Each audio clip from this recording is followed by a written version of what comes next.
Hello, everyone. Welcome to a new series. I know that I'm making a lot of new series, but it's hard to just stick to one, especially when ideas for a different series come up.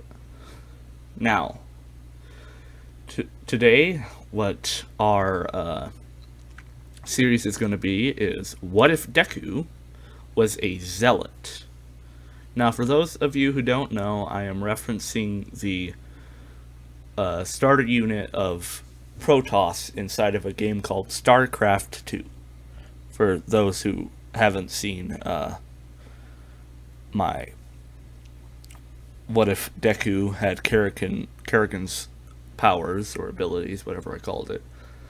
Uh, this basically is the same universe as that one, except instead of Deku being both female and having Kerrigan's abilities as a quirk, instead he has the abilities of the Legacy of the Void Zealot, of the four versions that are possible.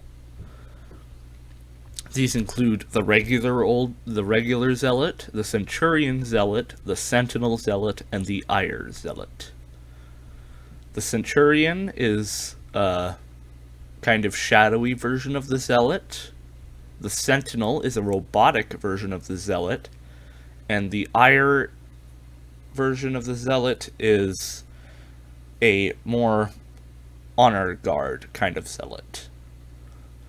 Normally, excluding Ire Zealots, the Zealots are armed with two plasma blades, which they activate. Now, what I'm about to go into isn't actually lore-based, but they activate them using their thoughts and some physical movements, such as, for example, clenching their fists and imagining a flame bursting into life. So, I will explain more on these specific zealots when Deku unlocks them.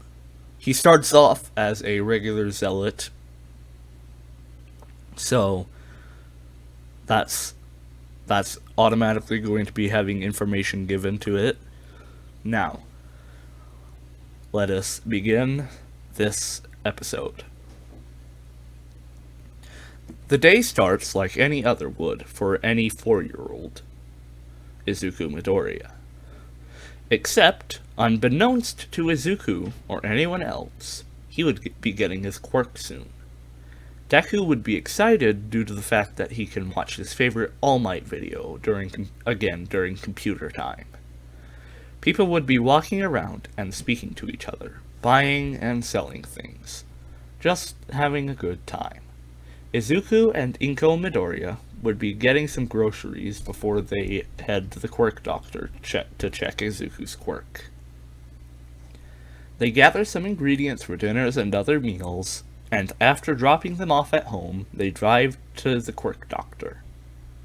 Izuku is both extremely excited and very nervous, due to the fact that he's going to be discovering what his quirk is and what its capabilities are.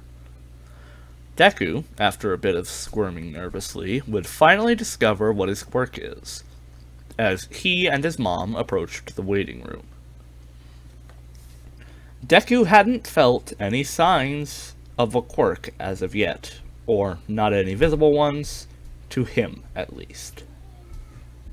After a couple of minutes of waiting, the Midoriyas were called. Izuku and his mother begin to walk to the quirk doctor's room. And when they get inside, the doctor asks them to take a seat. Now then, let's get this process underway, if you don't mind. May I take some of your blood for testing? This will make it easier for us to discover your quirk and any possible issues you may have while using it. Alright. As long as it helps to discover my quirk. He gives a big smile while thinking, if I even have one to begin with. Dozens of minutes go by, each taking seemingly longer than the last. After almost an hour of waiting, the doctor comes out of the research room. Let's start with its name. Its name is Zealot, and well, I have good and bad news. The good news is, he has a quirk, and a powerful one at that. The bad news, well, when he activates his quirk, it will what, Doctor? It will injure the skin and muscles above the hand, extruding a large plasma blade, which will be extremely hot and capable of slicing through even a few beams of steel with relatively low effort. It won't feel painful to him, but damage-wise, I would suggest he immediately after using it keeps it on for a couple of minutes to let the weird gauntlet thing that is currently growing inside of there to come out. This prevents the spot from closing again, and also keeps the blade from the most important parts of his body. But this will also be extremely dangerous, as he doesn't have full control over the blades. So they may deform if he keeps them out for too long. Okay, well, how does he activate it? Simply put, he clenches his fists and imagines a flame. Also, when he gets older, he will begin to have his body shape change. For example, his legs will grow sturdier and stronger, and he will find he can run a lot faster than normally. We are deciding to call this ability Charge, which enhances his speed beyond most speed quirks. This, of course, is excluding, say, the Idas and some other quirks which can be used to provide propulsion as well. He also has the capability to teleport or warp to any area with power. So I would suggest that he finds or learns how to make a small object he can toss to an area that emits pulses that range from 30 to 90 volts. Any higher and it would be dangerous to its surroundings and anyone near it. Izuku's eyes shined with glee, but also sank with worry about what his quirk could do to people if he didn't learn to control it. Inko and Izuku give their goodbyes and leave the doctor's room, and they get into the car. As Inko begins to drive them home, she is saying some random things such as how cool Izuku's quirk is, when she notices he is oddly quiet. When she checks the rearview mirror, she spots Izuku sad, despite having been gleeful and happy a moment earlier. What's wrong, Izuku? You got your quirk. Shouldn't you be happy about it? I would be, if it wasn't so dangerous to others, that is. What if I hurt someone, Mom? What if I hurt you? Izuku, I know you would never hurt someone. It goes against your behavior and wants. I know that you would prevent yourself from hurting others, even if it means never showing your quirk to others. Except for when you know you're in a controlled environment. You'd never try to hurt someone. But what if I lose control over my quirk? It would deform and could potentially injure someone. If I lose control of it. You wouldn't. I know of that for a fact. Now cheer up, we're almost home, and I'll cook you some katsudon. Izuku immediately got happier, and gave a bright smile. The next day, Izuku goes to kindergarten, and spots everyone around him using their quirks. Katsuki, who is also using his quirk, which currently produces small pops of explosions, then notices Izuku, and walks over to him. Hey, so what's your quirk? Mine's explosions, see? Mine's Zealot. I wouldn't suggest I use it here, due to the fact that it will injure me when I first use it. Let's ask the teachers if we can go outside, so that I don't destroy anything in here, okay? Alright, well let's go and ask them. As Katsuki and Izuku walk to the teachers, and ask them if they can go outside, everyone watches Izuku. He takes in a deep breath and then does what the doctor told him to. As he ignites his blade, he keeps his hands clenched and lets the gauntlets grow out. This takes a couple minutes, but once it's done growing outwards, he stops clenching his hands and imagines letting the fire go out, and the blades turn off. The class, including the teachers and even Katsuki, look at Izuku in shock. Some of the kids walk to Izuku and begin to feel the weird gauntlets that grew out from where Izuku's blades came out. Despite how hot the blades felt from a distance, the gauntlets were actually cold to the touch. As the students walk back to where they were originally standing, Katsuki walks up to Izuku and fist bumps him while saying, "Awesome quirk! Not as cool as mine, but I bet you can become the number 2 hero with that quirk, while I become number 1. Now come on, let's go back to the kindergarten room, and I'll try to figure out a name worthy of that amazing quirk." Alright, Kat-chan. As the years pass, Izuku would be training his body strength, and his muscle-packed legs would begin to grow in, while also training his blades to improve his capability to keep them in form. Katsuki also trained his body, and began practicing his explosion quirk, which allowed him to make bigger, hotter, and stronger explosions. Throughout the school years, Izuku and Katsuki were doing better than all the other students academically and physically, both of them acing all of the tests.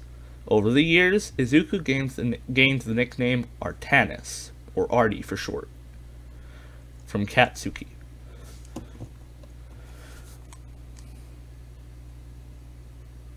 Eventually, we finally reach the start of the anime. Izuku looks similar to Artanis, and Katsuki's explosions are about the size of during the sports festival at maximum size. Izuku has unlocked the Ire Zealot form, which wields an axe instead of 2 plasma blades. He also gains the ability Whirlwind, which basically allows him to spin for 3 seconds. But if he is tired, disoriented, or even sick, he has a large chance to miss one or all of his attacks.